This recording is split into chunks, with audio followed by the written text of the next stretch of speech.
Most people go broke following advice that was never meant for them. They are called luxury beliefs, and they are the most expensive mistakes you'll never see on a bank statement. There is a category of financial mistake that does not appear on any bank statement. It is not a bad investment decision. It is not miscalculated debt. It is a belief that sounded intelligent and was just not for you. This belief cost you years, not because it was completely false, but because it was created for someone who could afford the mistake. Follow your passion. Experiences are worth more than things. Money doesn't buy happiness. These ideas sound intelligent because, in certain contexts, they are. The problem is what happens when they are exported to people in completely different financial stages, and that mistake has a real cost. In 2021, Rob Henderson gave a name to a pattern many people felt, but almost no one articulated with precision. Henderson did not come from the elite he was observing. He grew up in the American foster care system. He moved homes 17 times before the age of 18, and later he entered elite institutions where he noticed something uncomfortable.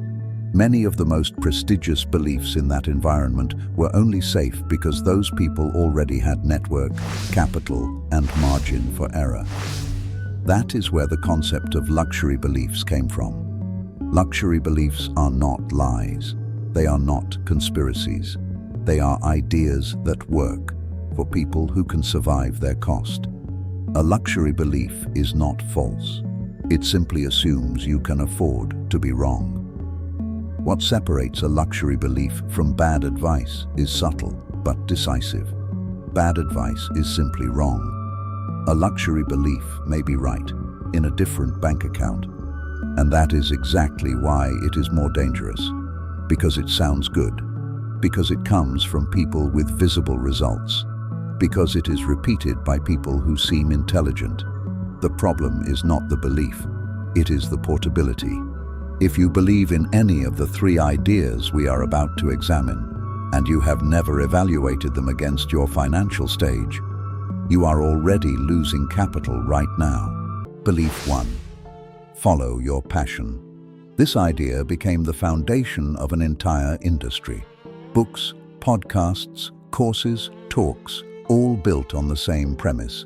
If you do what you love, the money will follow. What is rarely said, this is only true when you already have enough capital to absorb the years of transition. Steve Jobs said, "Follow your passion," in a Stanford speech in 2005. At that point, Apple was already worth billions of dollars. Jobs' margin for error was not comparable to yours. When someone with no financial reserves, no network, and no leverage walks away from a stable source of income to follow a passion, they are not replicating Jobs' success. They are replicating Jobs' early years, but without the venture capital that existed behind them. Passion without leverage is just expensive time. The question is not whether your passion has value. It is whether your current financial stage can absorb the cost of exploring it right now. Belief 2. Experiences are worth more than things. This belief gained academic support in the 2000s. Studies showed that experiences generate more long-term well-being than material goods, and that is true for people who already have the material goods. The unspoken assumption in that research is that basic needs are met, that there is savings, that there is stability. When someone with no financial reserves prioritizes travel, dinners, and experiences instead of assets, they are not applying behavioral science. They are consuming capital that could have been generating returns. Experiences do not generate compound interest. Assets do. There is a difference between choosing an experience over a superfluous good and choosing an experience over a capital position. The first can be intelligent. The second carries a cost that does not appear in the memory of the trip. It shows up 10 years later. Belief 3. Money doesn't buy happiness. This is probably the most widely distributed luxury belief in modern history, and it does have a real basis. Above a certain level of income, the incremental impact of money on happiness declines. What is rarely mentioned, that threshold is estimated between $70,000 and $120,000 per year, depending on the study and geography.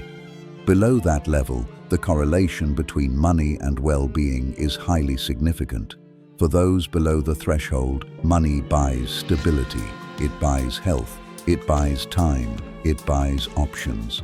Money doesn't buy happiness is a belief that protects those who already have and traps those who still do not. Because those who already have capital can afford to philosophize about its limits. Those who are still building cannot.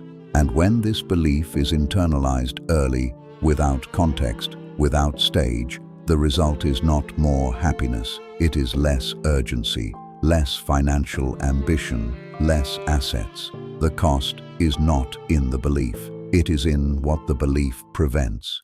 The problem these three beliefs share is not their origin. It is that they were built for a specific financial stage and exported to everyone else. The answer is not to reject advice.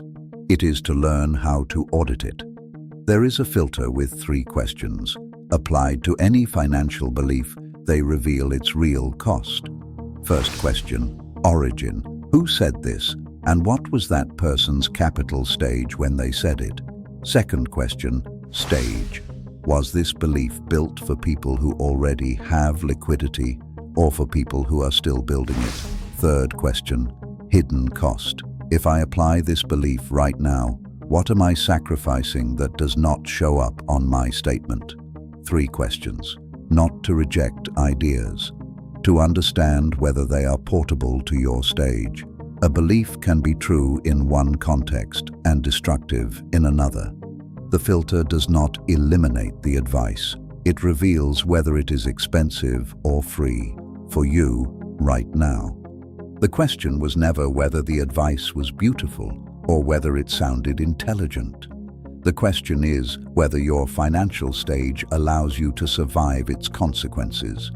Because an idea can sound elevated and still set you back years. And part of financial maturity begins here, stopping asking whether a belief is inspiring and starting to ask what it costs. If this message resonated with you, hit the like button. And if you want to see what the system isn't designed to explain, subscribe. The game doesn't change, but when you understand the rules, you can finally start to win. Insight Re Money.